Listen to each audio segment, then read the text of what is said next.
Have you ever noticed how the Bible begins and ends with a meal? In Genesis, Adam and Eve stand before a tree that offers the fruit of eternal life, but they turn away from God's command and instead eat from the tree of the knowledge of good and evil. That act of disobedience doesn't just lose them the garden, it loses them access to the tree of life, a symbol of God's own life given to humanity. And then, in the very last chapter of Revelation, the tree of life reappears, growing in the center of the New Jerusalem, with leaves for the healing of the nations and fruit for all who dwell with God forever. Here's the twist. Between those two trees, Eden's lost tree of life and the eternal one in heaven, stands a third tree of life that most of us walk past every Sunday without realizing it. This tree doesn't look like the lush plant in Genesis. It's made of wood, but its fruit is not apples or figs. Its fruit is the very body and blood of Christ. This is the cross. And from it, Christ offers us the Eucharist, the fruit that gives eternal life. If this is true and Scripture,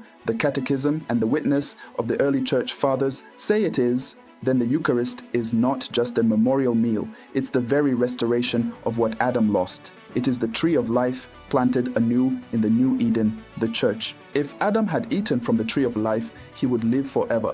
Jesus says in John 6:54, "Whoever eats my flesh and drinks my blood has eternal life." That's the same promise. This is God's rescue plan from Eden to eternity. If you're interested in deepening your faith, hit that like button and let me know where you're watching from in the comments below. And if you find this valuable, consider subscribing to stay rooted in the richness of Catholic truth. Most Catholics today know the Eucharist is important, but when asked why, the answers are often surface level. It's Jesus, it's a sacrament, or it's a symbol of unity. All true, but often incomplete. Surveys show many Catholics don't believe in the real presence at all. And even for those who do, we sometimes approach the Eucharist without a sense of awe, like it's just another part of the Mass, rather than the climax of salvation history. Part of the problem is that we often hear the Eucharist explained only from the Last Supper forward. But Scripture tells a bigger story, one that starts in Eden. Adam and Eve's sin wasn't just breaking a rule, it was forfeiting the divine life God offered them. The tree of life symbolized sharing in God's own immortality. Once sin entered, Genesis 3:24 says God placed a cherubim and a flaming sword to guard the way to the tree. Humanity could no longer eat and live forever. That's the deep wound the Eucharist heals. Jesus, the new Adam, Romans 5:14, comes into a world barred from eternal life, and he opens the way again, not to the old garden, but to a new Eden, the kingdom of God. And the access point is a meal, just like in Eden. Only this time, the fruit is not forbidden. It's commanded, take and eat, take and drink, Matthew 26:26-28. So, the challenge is this. If we see the Eucharist only as a ritual from the New Testament, we miss that it's the fulfillment of the Old, and even older than that, it's the reversal of Genesis 3. If we don't see the Eucharist as the tree of life restored, we risk treating it as optional, symbolic, or merely communal, rather than the very source of eternal life. Let's start at the beginning. In Genesis 2:9, the tree of life stands in the middle of Eden. In Jewish thought, this wasn't just a botanical curiosity, it was a sign of divine immortality. Proverbs 3:18 even uses tree of life as a metaphor for wisdom that leads to life. When Adam and Eve sin, God says, "Lest he reach out his hand and take also from the tree of life and eat and live forever." And he blocks the way, Genesis 3:22. The human race is cut off from God's life. Fast forward to Revelation 2:7, where Christ promises, "To the one who conquers, I will grant to eat of the tree of life, which is in the paradise of God." In Revelation 22:2, that tree yields fruit every month, and its leaves heal the nations. This is eternal life restored in the new creation. Now look at John 6. Jesus says, "I am the living bread that came down from heaven. If anyone eats of this bread, he will live forever." John 6:51. He's deliberately echoing the Eden promise, and he ties it not to symbolic bread, but to his flesh and blood. "For my flesh is true food, and my blood is true drink." John 6:55. The Catechism paragraph 1324 calls the Eucharist the source and summit of the Christian life, and in CCC 1402, it explicitly connects the Eucharist to eternal life. In an ancient prayer, the Church acclaims the mystery of the Eucharist. O sacred banquet in which Christ is received, the memory of his passion is renewed, the mind is filled with grace, and a pledge of future glory is given to us. That future glory is the same as the tree of life in Revelation. Early church fathers saw this clearly. Saint Ignatius of Antioch in 107 AD called the Eucharist the medicine of immortality, the antidote to death. Saint Irenaeus compared it to the tree of life, saying that through it we receive the life of God himself. Brant Pitre, in Jesus and the Jewish Roots of the Eucharist, shows how Jewish hopes for the Messianic age included a heavenly banquet where the righteous would feast on the very presence of God. Exodus 24:11, Babylonian Talmud, Berakoth 17a.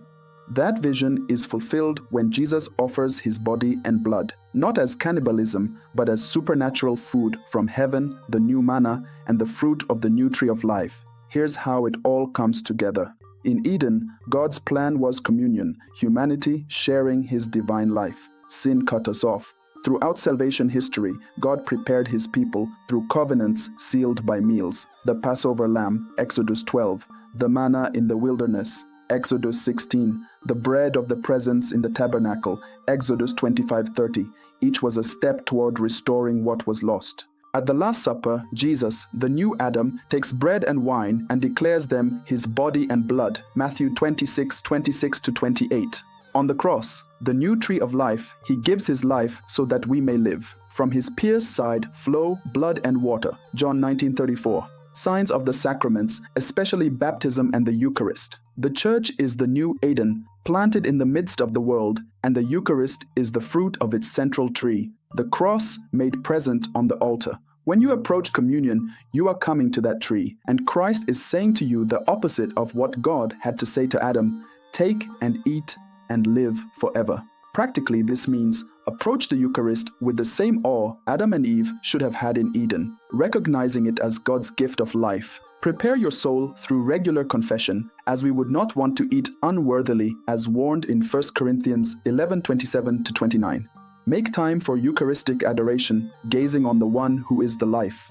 Let the Eucharist shape your daily life. If you consume divine love, live divine love. Speaking of deepening your faith, I want to invite you to join our daily Holy Hour community.